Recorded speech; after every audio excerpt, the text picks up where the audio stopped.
করবে, মুজাহাদা করবে, কোশিশ করবে।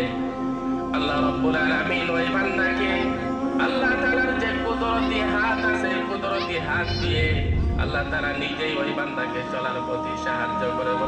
বলেন সুবহানাল্লাহ। আমার ভাইরা, আমার বন্ধুগণ, আল্লাহ রাব্বুল আলামিন যদি কোনো বান্দাকে চলার পথে সাহায্য করে তাহলে আর কোনো কিছুই লাগে না।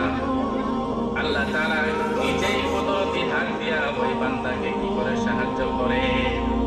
আমার নবী, মায়ার নবী রাহমাতুল লিল আলামিন এই জমিনের মধ্যে যে সময় আসলেন, মক্কা মরুভূমির মধ্যে আমার নবী সাল্লাল্লাহু আলাইহি ওয়াসাল্লাম উম্মি ছিলেন, লেখাপড়া ছিল না।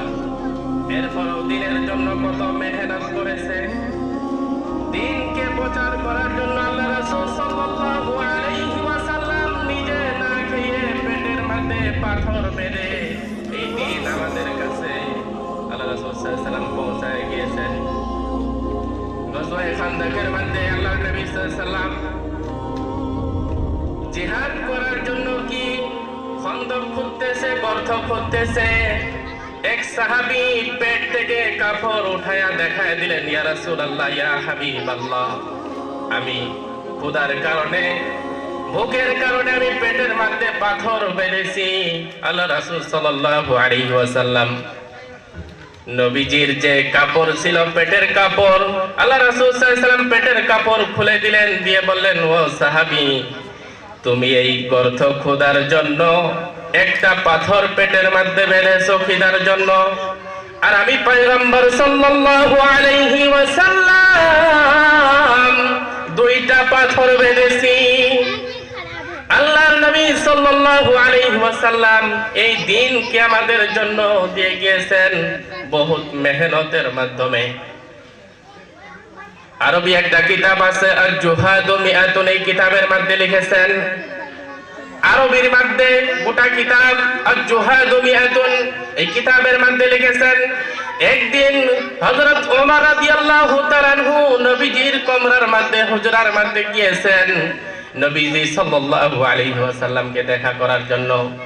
হযরত ওমর রাদিয়াল্লাহু তাআলা আনহু গিয়ে দেখে নবীজি খেজুরের যে গাছের যে চাটাই আছে, খেজুরের পাতার চাটাই, এই পাতার চাটাইয়ের মধ্যে বিছানার মধ্যে আল্লাহ রাসূল সাল্লাল্লাহু আলাইহি ওয়াসাল্লাম শুয়ে আছে। আল্লাহ রাসূল সাল্লাল্লাহু আলাইহি ওয়াসাল্লামের শীতান যে বালিশ, বালিশটা ছিল খেজুরের যে খাল, এই খাল দিয়ে বানানো বালিশ। আল্লাহ রাসূল সাল্লাল্লাহু আলাইহি ওয়াসাল্লামের পায়ের কাছে কিছু ছাতু ছিল খাওয়ার জন্য, গুলে খাওয়ার জন্য। আর আল্লাহ রাসূল সাল্লাল্লাহু আলাইহি ওয়াসাল্লামের শীতানের উপরে, বালিশের উপরে একটা চামড়া লটকানো ছিল।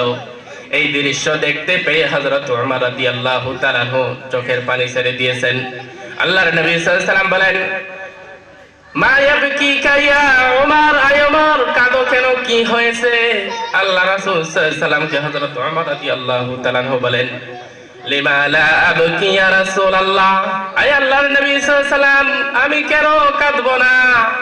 আপনি হয়ে থাকলেন ইমামুল আম্বিয়া, ইমামুল ইনস, ইমামুল জিন, আপনার এই দৃশ্য দেখে কি আমি কাঁদতে না কেঁদে থাকতে পারি? আল্লাহর নবী সাল্লাল্লাহু আলাইহি ওয়াসাল্লাম বলেন, ওগো ওমর রাদিয়াল্লাহু তাআলা আনহু, আমি পয়গম্বর, আল্লাহ তাআলা আমাকে রহমত বানিয়ে এই জমিনের মধ্যে পাঠিয়ে দিয়েছেন। আল্লাহ তাআলা আমাকে পাহাড় স্বর্ণ বানিয়ে দেওয়ার জন্য চেয়েছিল। আমি পয়গম্বর পাহাড়কে কি করে নাই, স্বর্ণ বানিয়ে নেয় নাই।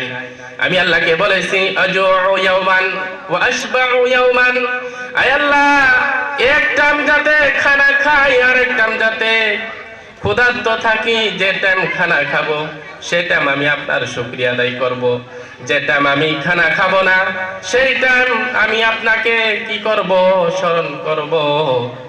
আল্লাহ রাসূল সাল্লাল্লাহু আলাইহি ওয়াসাল্লাম হযরত ওমর রাদিয়াল্লাহু তাআলা আনহুর এই কথা শুনে চোখের পানি ছেড়ে দিলেন। আমার ভাইরা, আমার বন্ধুগণ, আল্লাহ রাসূল সাল্লাল্লাহু আলাইহি ওয়াসাল্লাম এই দিন প্রচার করতে গিয়ে বহুত কষ্ট করেছে।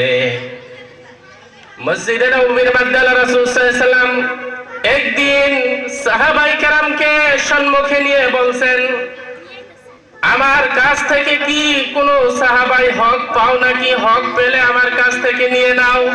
কারণ আমি নবী যে সময় বিদায় হয়ে যাব আল্লাহর কাছে